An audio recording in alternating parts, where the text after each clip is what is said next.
नमस्कार मित्रांनो, आज आपण एक महत्त्वाचा प्रश्न बघणार आहोत आणि अशा प्रकारचे प्रश्न वेगवेगळ्या प्रकारच्या कॉम्पिटिटिव्ह एक्झामला आपल्याला विचारले जातात.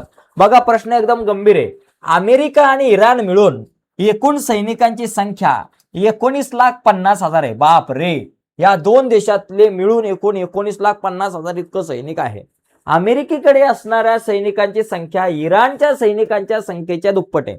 म्हणजे अमेरिकेकडे किती सैनिक आहे? इराणच्या दुप्पट आहे.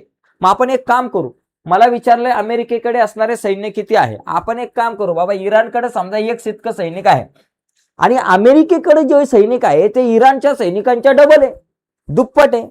मग इराणकडे 1 तर अमेरिकेकडे 2 आहे बाबा. या दोघांची बेरीज किती आहे बाबा? या दोन्ही सैनिकांची बेरीज 19,50,000 आहे. मग इथं लिहून टाकायचं बाबा, हा एक्स आणि अधिक 2x या दोघांची जर बेरीज केली, x अधिक 2x बरोबर 19,50,000. ओके, झालं. 2 आणि 1 किती झाले बाबा? 3. इथं झालं 3x बरोबर 19,50,000. हे 50,000 लिहिलं.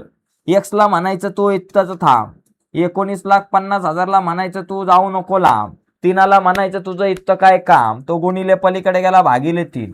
आता बघा 195ला तुम्ही काय करा, भाग लावून टाका 3ने.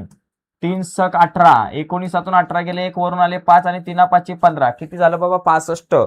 म्हणजे x बरोबर माझ्याकडे किती आलं? हे 65 लिहिले मी बरोबर. आणि 65च्या पुढे 1 2 3 4 0, 1 2 3 4 0 म्हणजे x बरोबर किती आलं? 6,50,000 x ची किंमत. x ची किंमत म्हणजे इराणकडे असलेल्या सैनिकांची संख्या साधारणतः 6,50,000 असेल. आता अमेरिकेचा विषय आपल्याकडे, अमेरिकेकडे किती सैनिक असणार आहे भावा? अमेरिकेतले सैनिक जे आहे ते इराणच्या डबल आहे, इराणच्या दुप्पट आहे, म्हणजे 2x आहे.